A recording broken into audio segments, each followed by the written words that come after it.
അൽഹംദുലില്ലാ വസ്സലാത്തു വസ്സലാമു അലാ റസൂലിൽ അമീൻ വഅലാ ആലിഹി വസ്സഹ്ബിഹി അജ്മഈൻ അമ്മാ ബഅദ്. ഏറെ ബഹുമാനം നിറഞ്ഞ സത്യവിശ്വാസികളെ, സഹോദരന്മാരെ, സർവ്വലോക രക്ഷിതാവായ അള്ളാഹുവിൻ്റെ വിധിവിലക്കുകൾ ജീവിതത്തിൻ്റെ എല്ലാ മേഖലകളിലും കഴിവിൻ്റെ പരമാവധി സൂക്ഷിച്ചുകൊണ്ട് ജീവിക്കണമേ എന്ന് എന്നെയും നിങ്ങളെയും ഓർമ്മപ്പെടുത്തുകയാണ്, വസിയത്ത് ചെയ്യുകയാണ്. അള്ളാഹുവിൻ്റെ അപാരമായ അനുഗ്രഹത്താൽ ഈ വർഷത്തിലെ റമദാനിൻ്റെ 1/3 നമ്മളിൽ നിന്ന് കഴിഞ്ഞുപോയി. ഈ ദിവസങ്ങളിൽ നാം ചെയ്ത എല്ലാ നല്ല അമലുകളും അള്ളാഹു സുബ്ഹാനഹു വ തആല നമ്മിൽ നിന്ന് സ്വീകരിക്കുമാറാകട്ടെ. ഇന്നത്തെ നമ്മുടെ ക്ലാസ്സിൻ്റെ വിഷയം നിങ്ങൾ ശ്രദ്ധിച്ചിട്ടുണ്ടാവും, ബിദഅത്തുകൾ വെടിയുക എന്നുള്ളതാണ്. ബിദഅത്ത് എന്ന പദം നമ്മൾ ഒരുപാട് കേട്ട വളരെ സുപരിചിതമായൊരു പദമാണ്. ഇസ്ലാമിൽ സാങ്കേതികപരമായി ബിദഅത്ത് എന്ന പദം കൊണ്ട് ഉദ്ദേശിക്കുന്നത് മതത്തിൽ പുതുതായി നിർമ്മിക്കപ്പെട്ട കാര്യങ്ങൾക്കാണ് ഇസ്ലാമിൽ സാങ്കേതികമായി ബിദഅത്ത് എന്നുകൊണ്ട് ഉദ്ദേശിക്കുന്നത്. അറബി ഭാഷയിൽ ബിദഅത്ത് എന്ന പദം കൊണ്ട് ഉദ്ദേശിക്കുന്നത് മുൻ മാതൃകയില്ലാതെ പുതുതായി നിർമ്മിക്കപ്പെട്ട സംഗതികൾക്കൊക്കെ ബിദഅത്ത് എന്ന് പറയും. പരിശുദ്ധ ഖുർആനിലെ സൂറത്തുൽ ബഖറയിൽ ഒരു ആയത്ത് കാണാൻ പറ്റും, ബദീഉസ് സമാവാതി വൽ അർദ്. അള്ളാഹു സുബ്ഹാനഹു വ തആല ആകാശങ്ങളെയും ഭൂമിയെയും സൃഷ്ടിച്ചു മുൻ മാതൃകയില്ലാതെ. അവിടെ പ്രയോഗിച്ച പദം ബദീഉസ് സമാവാതി എന്നുള്ളതാണ്. ബദീഉസ് സമാവാതി അവിടെ ഉദ്ദേശിക്കുന്നത് എന്താ വെച്ചാൽ മുൻ മാതൃകയില്ലാതെ ആകാശഭൂമികളെ അള്ളാഹു സുബ്ഹാനഹു വ തആല സൃഷ്ടിച്ചു എന്നുള്ളതാണ് അവിടെ ഉദ്ദേശിക്കുന്നത്. അപ്പോൾ ബിദഅത്ത് എന്ന പദത്തിൻ്റെ അർത്ഥം മുമ്പില്ലാത്ത പുതുതായി നിർമ്മിക്കപ്പെട്ട എല്ലാ കാര്യങ്ങൾക്കും ബിദഅത്ത് എന്ന് പറയും. ഇസ്ലാമിൽ ബിദഅത്ത് എന്ന് സാങ്കേതികമായി ഉപയോഗിക്കുന്നത് മതത്തിൽ പുതുതായി എന്തെങ്കിലും ഒരു കാര്യങ്ങൾ നിർമ്മിക്കുന്നതിനാണ് ഇസ്ലാമിൽ ബിദഅത്ത് എന്ന് പറയുന്നത്. ബിദഅത്ത് 2 രൂപത്തിലുണ്ട്. ഇപ്പോൾ ഭൗതിക കാര്യങ്ങളിൽ ഒരുപാട് ബിദഅത്തുകൾ ഉണ്ടാവും. ഇപ്പോൾ നമ്മൾ മുമ്പില്ലാത്ത ഒരുപാട് കാര്യങ്ങൾ, ഇപ്പോൾ നമ്മൾ വീടുണ്ടാക്കുക, റോഡ് ഉണ്ടാക്കുക, ഇത്തരത്തിലുള്ള ഭൗതിക കാര്യം നമ്മുടെ സൗകര്യത്തിന് വേണ്ടി ഒരുപാട് കാര്യങ്ങൾ, നിർമ്മിതികൾ ഉണ്ടാവും. ഇതൊക്കെ ഇസ്ലാം അനുവദിക്കുന്നതാണ്. എന്നാൽ മതപരമായ കാര്യങ്ങളിൽ എന്തെങ്കിലും ഒരു കർമ്മം അല്ലെങ്കിൽ എന്തെങ്കിലും ഒരു ആചാരം, എന്തെങ്കിലും ഒരു ഇബാദത്ത് നമ്മൾ ചെയ്യണമെങ്കിൽ അത് റസൂലുള്ളാഹി സ്വല്ലല്ലാഹു അലൈഹി വസല്ലമയുടെ അനുവാദം അല്ലെങ്കിൽ അള്ളാഹു സുബ്ഹാനഹു വ തആലയും റസൂലും പഠിപ്പിച്ച കാര്യങ്ങൾ മാത്രമായിരിക്കണം. ഇസ്ലാമിൻ്റെ ബേസ് എന്താണെന്ന് വെച്ചാൽ ഭൗതികപരമായ കാര്യങ്ങൾ നമുക്ക് എല്ലാം ചെയ്യാം, നിഷിദ്ധമായത് ചെയ്യാൻ പാടില്ല. അങ്ങനെയാണ്. ഇപ്പോൾ നമുക്ക് ഏത് പാനീയം വേണമെങ്കിലും കുടിക്കാൻ പാടില്ലാത്ത പാനീയങ്ങൾ ഖുർആനും സുന്നത്തും പറഞ്ഞിട്ടുണ്ടാവും. എന്തും കഴിക്കാൻ പാടില്ലാത്തത് ഖുർആനും സുന്നത്തും പറഞ്ഞിട്ടുണ്ടാവും. ഭൗതികപരമായി എന്തും ചെയ്യാം, വിലക്കപ്പെട്ടത് പരിശുദ്ധ ഖുർആനിലും സുന്നത്തിലും പറഞ്ഞിട്ടുണ്ടാവും. എന്തും കഴിക്കാം, പന്നിമാംസം കഴിക്കാൻ പാടില്ല, അത് പ്രത്യേകം പറഞ്ഞിട്ടുണ്ട്. എന്നാൽ മതപരമായി ഇസ്ലാമിക അടിസ്ഥാനം എന്ന് പറഞ്ഞാൽ ഒന്നും ചെയ്യാൻ പാടില്ല, മതപരമായി ഒന്നും ചെയ്യാൻ പാടില്ല. അള്ളാഹു സുബ്ഹാനഹു വ തആല പരിശുദ്ധ ഖുർആനിലെയും റസൂലുള്ളാഹി സ്വല്ലല്ലാഹു അലൈഹി വസല്ലമയുടെ ഹദീസിലെയും എന്തൊക്കെ ആചാരങ്ങളാണോ, എന്തൊക്കെ കർമ്മങ്ങളാണോ, എന്തൊക്കെ ഇബാദത്തുകളാണോ പഠിപ്പിച്ചിട്ടുള്ളത് അത് മാത്രമേ ചെയ്യാൻ പാടുള്ളൂ എന്നുള്ളതാണ്. അതാണ് ഇസ്ലാമിൻ്റെ അസിൽ ബേസ്. മതപരമായി എന്ത് കാര്യങ്ങൾ ചെയ്യണമെങ്കിലും പരിശുദ്ധ ഖുർആനിലും സുന്നത്തിലും വേണം. ഭൗതികപരമായി എന്തും ചെയ്യാൻ പാടില്ലാത്തത്. അപ്പം ഏത് കച്ചവടം ചെയ്യാം, പക്ഷേ പരിശുദ്ധ ഖുർആനും ഹദീസും പ്രത്യേകം വിലക്കപ്പെട്ട കച്ചവടങ്ങൾ ഉണ്ടെങ്കിൽ ചെയ്യാൻ പാടില്ല. അപ്പം മതപരമായി ഒരാൾ എന്ത് കർമ്മം ചെയ്യുകയാണെങ്കിലും അത് അള്ളാഹുവും റസൂലുള്ളാഹി സ്വല്ലല്ലാഹു അലൈഹി വസല്ലമയും പഠിപ്പിച്ച് തന്നിട്ടുണ്ടോ ഇല്ല എന്നുള്ളത് നോക്കണം. റസൂലുള്ളാഹി സ്വല്ലല്ലാഹു അലൈഹി വസല്ലമയുടെ ഹജ്ജത്തുൽ വിദായിൽ നമുക്ക് ദീന് പൂർത്തീകരിച്ച് തന്നിട്ടുണ്ട്. പരിശുദ്ധ ഖുർആനിലെ ആയത്ത് കാണാൻ പറ്റും, സൂറത്തുൽ മാഇദയിൽ, അൽയൗമ അക്മൽതു ലക്കും ദീനക്കും വഅത്മംതു അലൈക്കും നിഅമതി വറദീതു ലക്കുമുൽ ഇസ്ലാമ ദീന. ഇന്ന് ഞാൻ നിങ്ങൾക്ക് നിങ്ങളുടെ മതം പൂർത്തിയാക്കി തന്നിരിക്കുന്നു, എൻ്റെ അനുഗ്രഹം നിങ്ങൾക്ക് ഞാൻ നിറവേറ്റി തരികയും ചെയ്തിരിക്കുന്നു, മതമായി ഇസ്ലാമിനെ ഞാൻ നിങ്ങൾക്ക് തൃപ്തിപ്പെട്ട് തന്നിരിക്കുന്നു. റസൂലുള്ളാഹി സ്വല്ലല്ലാഹു അലൈഹി വസല്ലമ വഫാത്താവുന്ന സമയത്ത് മതപരമായി എന്തെല്ലാം കർമ്മങ്ങൾ നമുക്ക് പഠിപ്പിച്ചു തന്നിട്ടുണ്ടോ അത് മാത്രമേ ചെയ്യാൻ പാടുള്ളൂ. അതിക്ക് അഡീഷണലായിട്ട് നമ്മുടെ വക ഒന്നും കൂട്ടാൻ പാടില്ല. എന്തെങ്കിലും ഒന്ന് കൂട്ടിയാൽ അത് ബിദഅത്താവും. ബിദഅത്ത് ചെയ്യുന്നതോടുകൂടി അതിന് കൂലി കിട്ടുകയില്ല എന്ന് മാത്രമല്ല, പരലോകത്ത് ആ ചെയ്ത ബിദഅത്തിന്റെ ശിക്ഷ നമ്മൾ അനുഭവിക്കുക കൂടി വേണ്ടി വരും. അത്രയും ഗൗരവമുള്ള കാര്യമാണ്. 2 രൂപത്തിൽ ബിദഅത്തുകളെ മതത്തിൽ വരും. ഒന്ന് കർമ്മത്തിലും വരും, ഒന്ന് വിശ്വാസത്തിൽ വരും. വിശ്വാസത്തിൽ വരുന്ന ബിദഅത്താണ് ശിർക്ക്. കർമ്മത്തിൽ വരുന്നതാണ് നമ്മുടെ നാട്ടിൽ ഒരുപാട് അനാചാരങ്ങൾ ബിദഅത്തായി കാണാൻ പറ്റും. ഇതൊക്കെ കർമ്മത്തിൽ ഇസ്ലാമിൽ കയറി കൂടിയതാണ്. എന്ത് ബിദഅത്ത് ചെയ്താലും ഒരിക്കലും നമ്മുടെ നമ്മുടെ അമലുകളിൽ നിന്ന് ബിദഅത്ത് ഒരിക്കലും സ്വീകരിക്കപ്പെടില്ല, എല്ലാം തള്ളിക്കളയും. ഒരു ഐഷാറുദ്ധരിക്കുന്ന ഒരു ഹദീസിൽ കാണാൻ പറ്റും, മൻ ഹാദസ ഫീ അംറിന ഹാദാ മാ ലൈസ ഫീഹി ഫഹുവ റദ്ദുൻ. നമ്മുടെ ഈ കാര്യത്തിൽ അതിലില്ലാത്തത് പുതുതായി വല്ലവനും ഉണ്ടാക്കിയാൽ അത് തള്ളപ്പെടേണ്ടതാണ്. അതേപോലെ എല്ലാ വെള്ളിയാഴ്ചയും നമ്മൾ കേൾക്കുന്നതാണ് റസൂലുള്ളാഹി സ്വല്ലല്ലാഹു അലൈഹി വസല്ലമയുടെ ജീവിതത്തിൽ ഒരു പക്ഷെ 1000-ലധികം തവണ റസൂലുള്ളാഹി സ്വല്ലല്ലാഹു അലൈഹി വസല്ലമ ഉത്ബോധിപ്പിച്ച ഒരു വചനമാണ് ഒക്കുല്ല മുഹ്ദസത്തിൻ ബിദഅ ഒക്കുല്ല ബിദഅത്തിൻ ളലാല ഒക്കുല്ല ളലാലത്തിൻ ഫിന്നാർ. മതത്തിൽ എന്തെല്ലാം പുതുതായി നിർമ്മിക്കപ്പെട്ടിട്ടുണ്ടോ അതെല്ലാം ളലാലത്താണ്, എല്ലാ ളലാലത്തുകളും നരകത്തിലാണ്. ഇത് റസൂലുള്ളാഹി സ്വല്ലല്ലാഹു അലൈഹി വസല്ലമ ഓരോ കുതുബയിലും ഇങ്ങനെ ഉണർത്തിക്കൊണ്ടിരിക്കുന്നത് എന്തിനാ? അത്രയും ഗൗരവമുള്ള ഒരു കാര്യമായത് കൊണ്ടാണ്. അത്രയും ഗൗരവമുള്ള കാര്യമായതുകൊണ്ട് റസൂൽ ഓരോ കുതുബയിലും ബിദഅത്തിന്റെ ഗൗരവം ഉണർത്തിക്കൊണ്ടിരിക്കുന്നത്. പക്ഷേ നമ്മുടെ സമൂഹത്തിൽ ആ ഒരു ബിദഅത്തിന്റെ ഗൗരവം പലപ്പോഴും ജനങ്ങൾ മനസ്സിലാക്കിയിട്ടില്ല. കർമ്മമല്ല, നല്ലതല്ലേ എന്നുള്ള നിലയ്ക്ക് ചെയ്തുകൊണ്ടേയിരിക്കുകയാണ്. ഞാൻ പറഞ്ഞു, വിശ്വാസപരമായി ബിദഅത്ത് കടന്നു വരും. അതിൽപ്പെട്ടതാണ് ശിർക്ക്. പരിശുദ്ധ ഖുർആനിൽ സൂറത്തുൽ ലുഖ്മാനിൽ കാണാൻ പറ്റും, ഇന്ന ശിർക ലദുൽമുൻ അദീം. ഏറ്റവും വലിയ അക്രമം എന്ന് പറയുന്നത് ശിർക്കാണ്. ഈ ലോകത്ത് ഒരാൾ ചെയ്യുന്ന ഏറ്റവും വലിയ തിന്മ, ഏറ്റവും വലിയ അക്രമം എന്ന് പറയുന്നത് ശിർക്കാണ്. ഈ ശിർക്ക് വിശ്വാസ കാര്യങ്ങളിൽ തരുന്ന ബിദഅത്താണ്. അതേപോലെ കർമ്മത്തിൽ ബിദഅത്ത് വരും. കർമ്മകാര്യങ്ങളിൽ നിന്ന് സമൂഹത്തിൽ ഒരുപാട് ബിദഅത്തുകളുണ്ട്. ഓരോ കർമ്മങ്ങളും റസൂലുള്ളാഹി സ്വല്ലല്ലാഹു അലൈഹി വസല്ലമ കറക്റ്റാക്കി നമുക്ക് പഠിപ്പിച്ചു തന്നിട്ടുണ്ട്.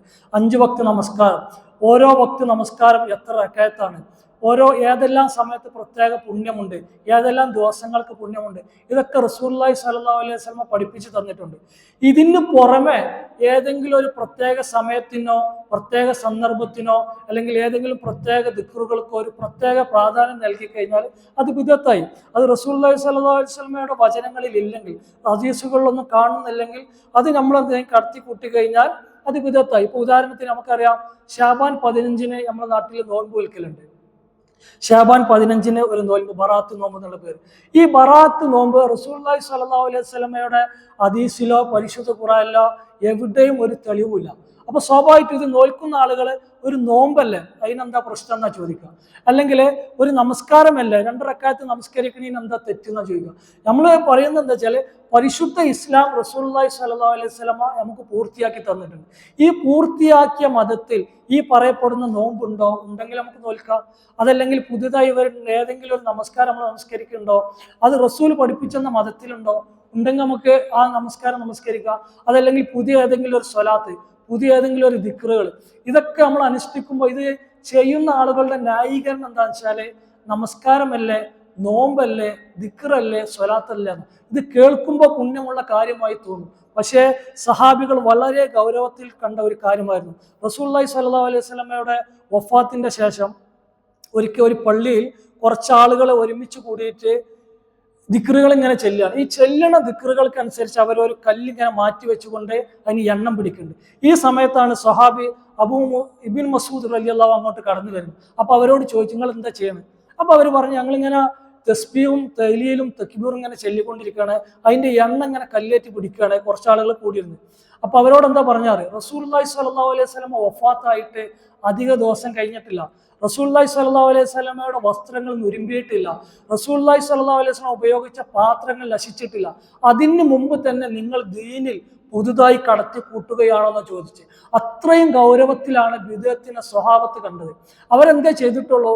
ദീനിലുള്ള ദിക്റുകൾ, ദീനിലുള്ള തസ്ബീഹുകളും തഹ്ലീലുകളും തന്നെ അവർ ചെയ്തിട്ടുള്ളൂ. പക്ഷെ അവർ അതിനൊരു പ്രത്യേക എണ്ണം നിശ്ചയിച്ചു.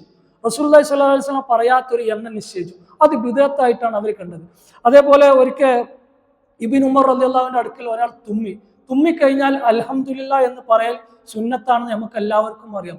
അതേപോലെ ഈ തുമ്മിയാൾ അൽഹംദുലില്ലാഹ് വസ്സലാത്തു വസ്സലാമു അലാ എന്ന് പറഞ്ഞു.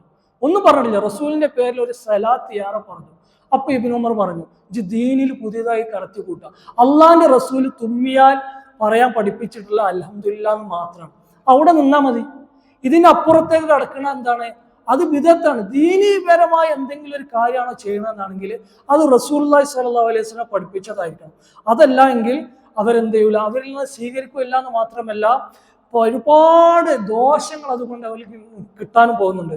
റസൂലുള്ളാഹി സ്വല്ലല്ലാഹു അലൈഹി വസല്ലം ബിദഅത്തിന്റെ പരിണിത ഫലങ്ങൾ റസൂലുള്ളാഹി സ്വല്ലല്ലാഹു അലൈഹി വസല്ലം ഒരുപാട് കാര്യങ്ങൾ നമുക്ക് ഹദീസുകളിൽ നിന്ന് കാണാൻ പറ്റും. ഒന്ന്, അയാളിൽ നിന്ന് അത് സ്വീകരിക്കുകയില്ല എന്നുള്ള. ബിദഅത്ത് എത്ര തന്നെ ചെയ്താലും അയാളിൽ നിന്ന് ആ കർമ്മം അള്ളാഹു സുബ്ഹാനഹു വ തആല സ്വീകരിക്കൂല. അത് മാത്രം സ്വീകരിക്കണമെന്നല്ല, തൗബയും സ്വീകരിക്കൂല.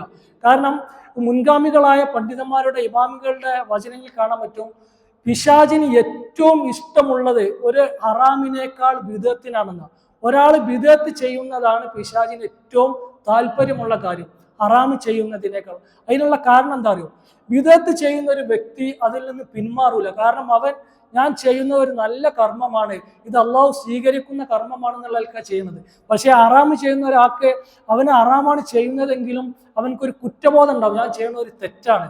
അതുകൊണ്ട് ഒരു കുറ്റബോധം ഉണ്ട്. ഒരു പക്ഷെ അവൻ മരണത്തിന് മുമ്പ് അള്ളാഹുവിലേക്ക് തൗബ ചെയ്ത് പാപമോചനം തേടി മടങ്ങി വന്നേക്കാം. എന്നാൽ ബിദഅത്തിന്റെ കാര്യത്തിൽ അങ്ങനെ ഒരു പാപമോചനം തേടി മടങ്ങി വരാനുള്ള സാധ്യത കുറവാണ്. അതുകൊണ്ടാണ് സുഫിയാൻ സൗരിയെ പോലെയുള്ള മുൻഗാമികൾ പറഞ്ഞത്, പിശാചിന് ഏറ്റവും ഇഷ്ടമുള്ളത്, ഹറാമിനേക്കാൾ ഇഷ്ടമുള്ളത് ബിദഅത്തുകളാണ്. കാരണം ബിദഅത്തിൽ കഴിയുന്ന ആളുകൾ അതിൽ കണ്ടിന്യൂ ചെയ്തുകൊണ്ടേയിരിക്കും, അതിൽ നിന്ന് മാറാനുള്ള സാധ്യത വളരെ കുറവാണ്. അതേപോലെ ബിദഅത്ത് ചെയ്യുന്നവരിൽ നിന്ന് ഔദുൽ കൗസർ തടയപ്പെടുന്നുള്ളതാണ്. റസൂലുള്ളാഹി സ്വല്ലല്ലാഹു അലൈഹി വസല്ലം, നമുക്കറിയാം പരലോകത്ത് റസൂലുള്ളാഹി സ്വല്ലല്ലാഹു അലൈഹി വസല്ലം ഔദുൽ കൗസർ അത് റസൂലുള്ളാഹി സ്വല്ലല്ലാഹു അലൈഹി വസല്ലമയുടെ ഉമ്മത്തിന് മുക്കി കൊടുക്കും. ഈ സമയത്ത് ആളുകൾ കുടിക്കാൻ കൂട്ടമായി വരുമ്പോൾ അള്ളാഹു സുബ്ഹാനഹു വ തആല ഒരു പ്രത്യേക വിഭാഗത്തെ തടഞ്ഞു മാറ്റും. അപ്പോൾ റസൂലുള്ളാഹി സ്വല്ലല്ലാഹു അലൈഹി വസല്ലം അള്ളാഹുവിനോട് പറയും, അവരെന്നിലേക്ക് അയക്കൂ. അപ്പോൾ അള്ളാഹു റസൂലുള്ളാഹി സ്വല്ലല്ലാഹു അലൈഹി വസല്ലം പറയും, നിനക്ക് ശേഷം അവർ മതത്തിൽ എന്താണ് കൂട്ടിച്ചേർത്തതെന്ന് നിനക്കറിയില്ല. അപ്പൊ ബിദഅത്തുകൾ ചെയ്ത് മതത്തിൽ പുതിയ കർമ്മങ്ങളും ആചാരങ്ങളും അനാചാരങ്ങളും കൂട്ടിച്ചേർക്കുന്നത് കൊണ്ട് ഈ റസൂലുള്ളാഹി സ്വല്ലല്ലാഹു അലൈഹി വസല്ലം ഔദുൽ കൗസർ നൽകുമ്പോൾ അത് തടയപ്പെടും. അതേപോലെ ബിദഅത്ത് ചെയ്യുന്ന ആളുകൾക്ക് നരകം ലഭിക്കും. ഇവര് ഒരു കാരണവശാലും ബിദഅത്തിൽ നിന്ന് മാറൂല. കാരണം ബിദഅത്തിൽ ആയിക്കൊണ്ടേ ഇരിക്കുകയാണ്. നമ്മളൊരു കാര്യം ഒരു നല്ല നിലക്ക് പറഞ്ഞു കൊടുത്താൽ ഇത് നല്ല കർമ്മമല്ലേ, അവർ തിരുത്താൻ തയ്യാറാവില്ല. കാരണം നമ്മുടെ മുൻഗാമികൾ ചെയ്തുകൊണ്ടിരുന്ന കാര്യമാണല്ലോ, നമ്മുടെ നാട്ടിലെ മുമ്പേ ഉണ്ടല്ലോ, ഇങ്ങനെ ഒരുപാട് ന്യായങ്ങൾ പറഞ്ഞുകൊണ്ടിരിക്കും. നമുക്കറിയാം, നമ്മുടെ നാട്ടിലെ ബിദഅത്തുകൾ ഒരുപാട് കാണാൻ പറ്റും. എന്തെങ്കിലും ഒരു മരണം സംഭവിച്ചാൽ അതിൻ്റെ ഭാഗമായിട്ട് മയ്യത്തിൻ്റെ അടുത്ത് നിന്ന് യാസീൻ ഓതും. റസൂലുള്ളാഹി സ്വല്ലല്ലാഹു അലൈഹി വസല്ലം പഠിപ്പിച്ച് തന്നിട്ടില്ല. മരണം കഴിഞ്ഞാൽ വീട്ടിൽ 3, 7, 14, 40 ആണ്ട് ഇതൊന്നും റസൂലുള്ളാഹി സ്വല്ലല്ലാഹു അലൈഹി വസല്ലമയോ സഹാബത്തോ കഴിച്ചതായി നമുക്ക് കഴിച്ച് കാണിച്ചു തന്നിരുന്നുവെങ്കിൽ നമുക്ക് ചെയ്യാമായിരുന്നു. ഇതൊന്നും റസൂലുള്ളാഹി സ്വല്ലല്ലാഹു അലൈഹി വസല്ലമയുടെ ഹദീസ് കൊണ്ടോ പരിശുദ്ധ ഖുർആനെ കൊണ്ടോ തെളിയിക്കപ്പെട്ടിട്ടില്ല. അതേപോലെ നമ്മുടെ നാട്ടിൽ ഏറ്റവും കൂടുതൽ കാണുന്ന ഒരു ആചാരമാണ് ഖബറുകളും ജാറങ്ങളും അതിനോടനുബന്ധിച്ചുള്ള നേർച്ചകളും. നമുക്കറിയാം, റസൂലുള്ളാഹി സ്വല്ലല്ലാഹു അലൈഹി വസല്ലം ജീവിച്ചിരിക്കെ തന്നെ എത്രയോ പ്രഗത്ഭരായ സ്വഹാബികൾ മരണപ്പെട്ടിട്ടുണ്ട്, ഈ ലോകത്തോട് ഇവിടെ പറഞ്ഞിട്ടുണ്ട്. അതിനുശേഷം 2, 3, 4, 5 വർഷം റസൂലുള്ളാഹി സ്വല്ലല്ലാഹു അലൈഹി വസല്ലം ജീവിച്ചിട്ടുണ്ട്. അവരുടെ ആരുടെയെങ്കിലും ഖബറിന്റെ അടുത്ത് പോയി റസൂൽ ഇന്ന് നമ്മുടെ സമൂഹത്തിൽ ആളുകൾ ചെയ്യുന്ന രൂപത്തിലുള്ള വിധിയായ ശിർക്കൻ ആചാരങ്ങളോ അല്ലെങ്കിൽ അത്തരം വിശ്വാസപരമായ കാര്യങ്ങൾ റസൂൽ ചെയ്തിട്ടുണ്ടോ? ഇല്ല. റസൂലുള്ളാഹി സ്വല്ലല്ലാഹു അലൈഹി വസല്ലമയുടെ വഫാത്തിന് ശേഷം 4 ഖുലഫാ റാഷിദുകൾ ജീവിച്ചിട്ടുണ്ട്. എത്രയോ മഹാന്മാരായ ഉത്തമ 3 നൂറ്റാണ്ടിൽ എത്രയോ മഹാന്മാരായ പണ്ഡിതന്മാർ ഇമാമുകൾ കഴിഞ്ഞു പോയിട്ടുണ്ട്. ഇവരൊന്നും ചെയ്യാത്ത ഒരുപാട് കർമ്മങ്ങൾ ഇന്ന് നമ്മുടെ നാട്ടിൽ, നമ്മുടെ കേരളത്തിൽ പ്രത്യേകിച്ച് കടന്നുകൂടിയിട്ടുണ്ട്. അതേപോലെ റസൂലുള്ളാഹി സ്വല്ലല്ലാഹു അലൈഹി വസല്ലമയുടെ നബിദിനം റബീഉൽ അവ്വൽ 12-നാണ് റസൂൽ ജനിച്ചത് എന്ന് പറയപ്പെടുന്നു. അതിന് ഒരുപാട് വ്യത്യസ്ത അഭിപ്രായങ്ങളുണ്ട്. ഈ റബീഉൽ അവ്വൽ 12-ന് ഏതെങ്കിലും ഒരു സ്വഹാബി ഒരു കാരക്കച്ചീളെങ്കിലും കൊടുത്തിരുന്നെങ്കിൽ നമുക്കത് ആഘോഷിക്കാമായിരുന്നു. ഇതൊക്കെ ചെയ്യുന്ന ആളുകൾക്ക് ന്യായീകരണം എന്താ? ഞങ്ങൾ റസൂലിനെ സ്നേഹിക്കുന്നു എന്നാ. അള്ളാഹു സുബ്ഹാനഹു വ തആല പറഞ്ഞ എന്താ വെച്ചാൽ, റസൂലിനെ സ്നേഹിക്കുന്നവരെ റസൂലുള്ളാഹി സ്വല്ലല്ലാഹു അലൈഹി വസല്ലം കൊണ്ടുവന്ന ദീന് മുറുകെ പിടിക്കുക എന്നുള്ളതാണ്. റസൂലിന്റെ പേരിൽ ഒരാൾ ഇല്ലാത്തത് പറഞ്ഞാൽ അവൻ നരകത്തിൽ ഒരു സീറ്റ് ഉറപ്പിച്ചോട്ടെ എന്നാ പറഞ്ഞത്. മതത്തിൽ നമ്മളൊരു പുതുതായി ഒരു കർമ്മം, റസൂൽ പറയാത്തൊരു നോമ്പ് നോറ്റാൽ, റസൂലുള്ളാഹി സ്വല്ലല്ലാഹു അലൈഹി വസല്ലം പഠിപ്പിക്കാത്തൊരു സ്വലാത്ത് ചൊല്ലിയാൽ, റസൂലുള്ളാഹി സ്വല്ലല്ലാഹു അലൈഹി വസല്ലം പഠിപ്പിക്കാത്തൊരു നമസ്കാരം നിർവഹിച്ചാൽ നമ്മൾ ചെയ്യുന്ന എന്താ? റസൂലുള്ളാഹി സ്വല്ലല്ലാഹു അലൈഹി വസല്ലം കൊടുന്ന മതം പൂർത്തീകരിക്കപ്പെട്ടിട്ടില്ല. റസൂല് റിസാലത്തിൽ വഞ്ചന കാണിച്ചോ, ഒന്നും കൂടി ബാക്കിയുണ്ടായിരുന്നു, അതും കൂടി നമ്മൾ പൂർത്തീകരിച്ചു എന്നാ പറയണേ. ഇമാം മാലിക് റഹ്മത്തുള്ളാഹി പോലെയുള്ള പണ്ഡിതന്മാർ അതാ പറഞ്ഞു. ഒരാൾ ഒരു ബിദഅത്ത് കൊടുന്നാൽ അവൻ അവകാശപ്പെടുന്നത് റസൂലുള്ളാഹി സ്വല്ലല്ലാഹു അലൈഹി വസല്ലം റിസാലത്തിൽ വഞ്ചന കാണിച്ചു എന്ന് അവൻ അവകാശപ്പെടുന്നതാണ്. അത്രയും ഗൗരവമുള്ള കാര്യമാണ്. അപ്പൊ നമ്മളൊരു കർമ്മം ചെയ്യുമ്പോൾ അത് റസൂലുള്ളാഹി സ്വല്ലല്ലാഹു അലൈഹി വസല്ലമ പഠിപ്പിച്ചതാണോ അല്ലേ എന്നുള്ളത് നമ്മൾ പ്രത്യേകം നോക്കണം. റസൂൽ പഠിപ്പിക്കാത്ത കർമ്മമാണോ നമ്മളിൽ നിന്ന് അത് സ്വീകരിക്കൂല. അത് ചെയ്യുന്നതോടുകൂടി നമ്മുടെ തൗബയും തടയപ്പെടും. അതാ വിശ്വാസത്തിലാണ് നമ്മൾ മരണപ്പെടുന്നതാണെങ്കിൽ നമുക്ക് നാളെ പരലോകത്ത് സ്വർഗം കിട്ടുകയില്ല എന്ന് മാത്രമല്ല, നരകത്തിന്റെ അവകാശികളായി നമ്മൾ തീരുകയും ചെയ്യും. അതിൽ ഏറ്റവും ഗൗരവമുള്ള കാര്യമാണ് ഷിർക്ക് ചെയ്യുക എന്നുള്ളത്. ഷിർക്കിന്റെ ഭാഗമായിട്ട് ഇന്ന് നമ്മുടെ നാട്ടിൽ ഒരുപാട് അനാചാരങ്ങൾ വരുന്നുണ്ട്. നമ്മളെ മക്ബറകളോടും അതേപോലെ ഉറൂസും നേർച്ചയും അതിനോടനുബന്ധിച്ച് ആളുകളുടെ കയ്യിൽ കെട്ടുന്ന ഏലസുകള്, അരി കെട്ടണത്, ഇതൊക്കെ അനാചാരം. ഇതൊന്നും റസൂലോ സ്വഹാബത്തോ പഠിപ്പിച്ചിട്ടില്ല. നമ്മുടെ എന്ത് പ്രയാസങ്ങളും പ്രതിസന്ധികളും ഉണ്ടെങ്കിൽ നമ്മൾ തവക്കുലാക്കേണ്ടത് അള്ളാഹു സുബ്ഹാനഹു വതആലയാണ്. അതല്ലാതെ ഏതെങ്കിലും ഒരു കറുത്ത ചരടിലോ അല്ലെങ്കിൽ ആരെങ്കിലും തരുന്ന ഏതെങ്കിലും ചെറിയ ഏലസിലോ അല്ല. അതോടുകൂടി നമ്മൾ ഈ ഒരു ചെറിയ ചരടോ അല്ലെങ്കിൽ ഒരു നൂലോ കൈ കെട്ടുന്നതോടു കൂടി നമ്മുടെ വിശ്വാസത്തിൽ ശിർക്ക് വന്നു. നമ്മൾ ആ ഒരു ചരടിലായി നമ്മളെ ഭരമേൽപ്പിക്കല്, അല്ലെങ്കിൽ ആരെങ്കിലും മന്ത്രി ചോദി തരുന്ന ഒരു വെള്ളത്തിലായി നമ്മളെ ഭരമേൽപ്പിക്കല്. അതോടുകൂടി റസൂലുള്ളാഹി സ്വല്ലല്ലാഹു അലൈഹി വസല്ലമ നമുക്ക് പഠിപ്പിച്ചെന്ന വിശ്വാസത്തിലും ആചാരങ്ങളിലും ദീനിലും നമ്മൾ കടത്തിക്കൂട്ടി ഇല്ലാത്തൊരു കർമ്മം ചെയ്തു. ഇതോടുകൂടി നമ്മൾ അവകാശപ്പെടുന്ന എന്താ? റസൂലുള്ളാഹി സ്വല്ലല്ലാഹു അലൈഹി വസല്ലമ പഠിപ്പിച്ചു തന്ന ദീൻ പൂർത്തീകരിച്ചിട്ടില്ല. ഞാൻ ഈ ചെയ്ത കർമ്മം കൂടി ദീനിലുണ്ട്, ഈ ഒരു നോമ്പ് കൂടി ദീനിലുണ്ട്, ഈ ഒരു നമസ്കാരം കൂടി ദീനിലുണ്ട് നമ്മൾ അവകാശപ്പെടുകയാണ്. അതുകൊണ്ടാണ് പണ്ഡിതന്മാർ പറഞ്ഞത്, ഇല്ലാത്തൊരു കർമ്മം ദീനിൽ ചെയ്താൽ അവൻ നരകത്തിൽ ഒരു സീറ്റ് ഉറപ്പിച്ചു കൊള്ളട്ടെ. അവൻ റസൂലുള്ളാഹി സ്വല്ലല്ലാഹു അലൈഹി വസല്ലമയുടെ റിസാലത്തിൽ വഞ്ചന കാണിച്ചു എന്ന് അവകാശപ്പെടുന്ന പറയാനുള്ള കാരണം എന്താ? അപ്പൊ നമ്മുടെ ജീവിതത്തിൽ നമ്മൾ എന്ത് കർമ്മം ചെയ്യുകയാണെങ്കിലും അത് അള്ളാഹിന്റെ റസൂല് പഠിപ്പിച്ചതാണോ അല്ലേ, ഹദീസിലുണ്ടോ ഖുറാനിലുണ്ടോ നമ്മൾ പരിശോധിക്കണം. ഇല്ലാത്തതാണ് നമ്മളെ പിതാക്കന്മാരും പൂർവ്വപിതാക്കളും ചെയ്തു വരുന്ന കർമ്മങ്ങളായിരിക്കാം, പക്ഷേ അതിന് ചിലപ്പോൾ ദീനിൽ തെളിവുണ്ടാവില്ല. ഒരുപാട് കർമ്മങ്ങൾ അങ്ങനത്തെ നമ്മുടെ സമൂഹത്തിലുണ്ട്. അതിൽ നിന്നെല്ലാം മുക്തമായ ഒരു ജീവിതം നമ്മൾ എന്ത് ചെയ്യണം, നയിക്കണം. പൂർണ്ണമായും റസൂലുള്ളാഹി സ്വല്ലല്ലാഹു അലൈഹി വസല്ലമ പഠിപ്പിച്ച സുന്നത്തിൽ അധിഷ്ഠിതമായ ഒരു ജീവിതം നയിക്കാൻ നമ്മൾ കഴിവിന്റെ പരമാവധി ശ്രമിക്കണം. അത്തരത്തിൽ വിദഅത്തിൽ നിന്ന് മുക്തമായിക്കൊണ്ട് സുന്നത്തിൽ അധിഷ്ഠിതമായ ഒരു ജീവിതം നയിക്കുവാനുള്ള തൗഫീഖ് അല്ലാഹു സുബ്ഹാനഹു വ തആല നമുക്കെല്ലാവർക്കും നൽകി അനുഗ്രഹിക്കുമാറാകട്ടെ.